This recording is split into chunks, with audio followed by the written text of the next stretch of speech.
Also, what makes the 51-point autofocus system in the D300 so accurate and precise is the scene recognition system.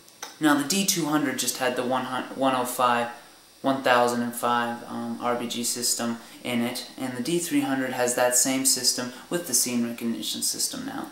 And what the scene recognition system is supposed to do is allow more accurate white balance and more accurate exposures, and like I said, better accuracy in autofocus, which it definitely does. Now, if we're talking about exposure, I haven't really noticed any difference between exposure problems with my D80 or my D300. The D300 overexposes most of the time just slightly, and sometimes it does really well. Like for instance, indoors it seems to take almost perfect pictures. Outdoors, however, it seems to overexpose them just slightly. Now when we switch to white balance, however, the white balance on the D300 is astounding. It's almost amazing how perfect the picture is. You almost get the exact same picture on the D300 as you're looking with your own eyes at the surrounding area that you're taking the picture of. If I compare this, for instance, to the D80, the white balance is so stellar compared to the D80 body, that is for sure. This brings us to more of the last couple of features that the D300 offers. One of them is HDMI, which is found here on the little slide, the slot in here. And one of the things that I'm real disappointed about is that the HDMI cord does not come with the D300. You have to go and buy that separately, and I don't have that yet, so sadly I cannot show you the real potential of what that would look like on a high-definition screen.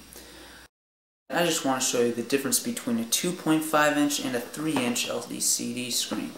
You can definitely see a huge difference between the screens. The D300's is much, much bigger. And the great thing about the D300 screen is that it has tinted glass on the outside, which makes it scratch resistant, unlike the D80 or the D200 body. And now we're going to go outside and test this live view mode. Here we are in the live view setting, and as you can see it's in the shooting menu, and the live view is at the very bottom of the page. Then you've got your live view modes selection up here, handheld or tripod. We're going to start with handheld.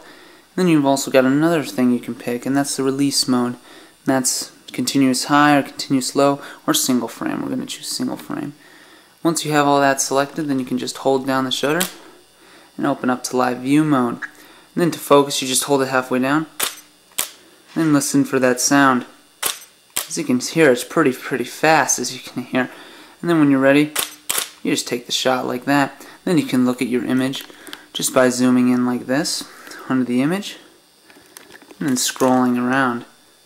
As you can see by scrolling around, it's not slow like the other Nikon scrollers are. It moves pretty fast so you can get to the spot that you want to be at rather quickly. Now we're going to go to tripod mode. We're going to see what that one's like. Now in tripod mode, you've got this thing in the sensor that focuses for you without lifting up the screen. I'm going to show you how that's done.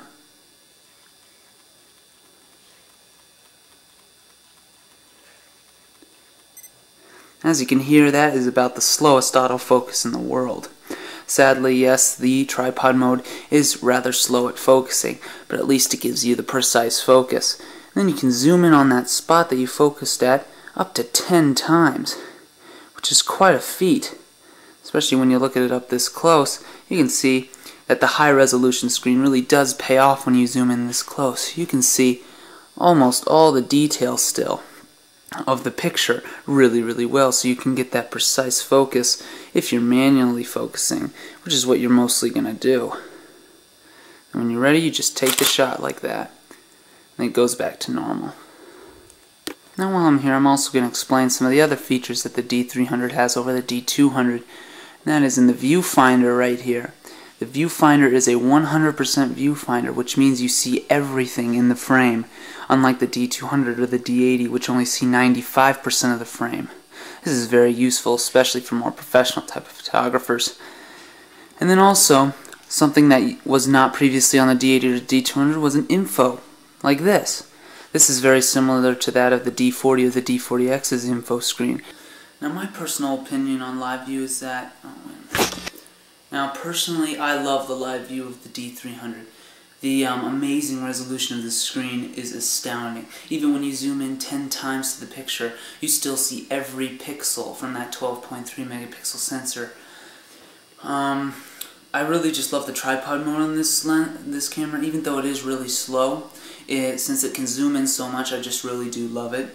I use tripods a lot, and for anybody who really does use tripods a lot, the live view mode is definitely a very, very good feature to have.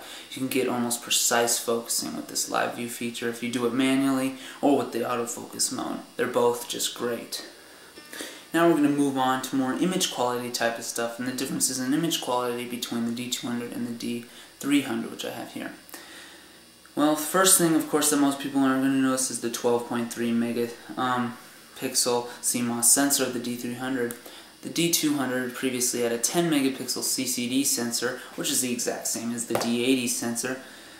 And really, to tell you the truth, there's not much of a difference in terms of sharpness and resolution at all. 12.3 megapixels is not that big of an upgrade from 10, for those who want to know. But there is definitely image quality improvements in terms of noise, especially between the cameras. The D300 performs better than any other prosumer digital SLR on the market in terms of noise.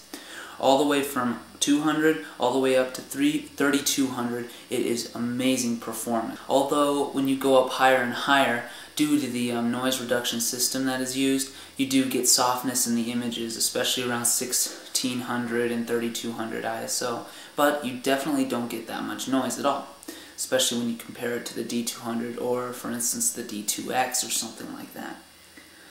Now I'm going to go over a couple of features in the D300 that really make the image quality rock in this camera.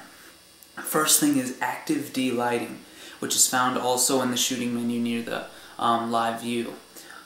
Now the active D-lighting actually highlights shadows in your picture. So basically, if you're taking pictures, for instance, of a mountain with a deep shadow, like a sunset type of thing, you can switch it on to active D-lighting and bring out those shadows to be a little bit brighter so you can see more details in those shadows.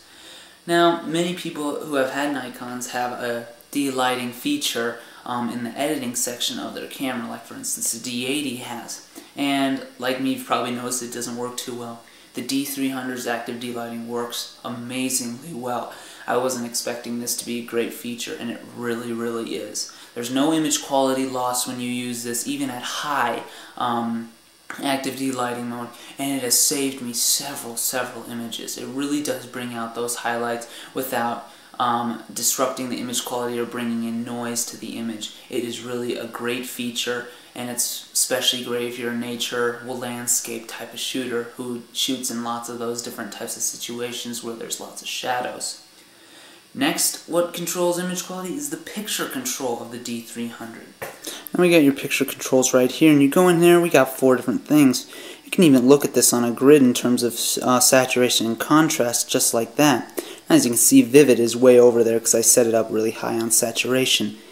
Now, one thing that I want to tell you for sure is that this is a great type of setup, much better than the previous one. And it's definitely much better than, for instance, the D80s and the D200's colors. In terms of color, the D300 destroys every other Nikon camera on the market today. Color is very, very vivid on this camera, and I love it to death because of that. Especially if you're a nature type of person who likes to take pictures of outside and likes that color to really stick out. This is just great on the D300. It saved me tons of work in Photoshop and stuff like that, and I love it to death. Another thing that's really neat about this camera is it has a chromal aberration control on the sensor. As you know, the 18-200mm lens has quite a bit of chromal aberration, in the corners especially. But with the D300, the chromal aberration actually goes away pretty much. Even with the 18-200mm lens, it's pretty much gone on the images, and I love that. It also saves time out of Photoshop, and it doesn't distort image quality whatsoever. So that is definitely another useful feature that improves the image quality in the D300. And that's just about all for the D300. I'm also going to be putting on some more detailed reviews about certain settings on the D300 as well to give you a more in-depth review. And this has been a review of the Nikon D300.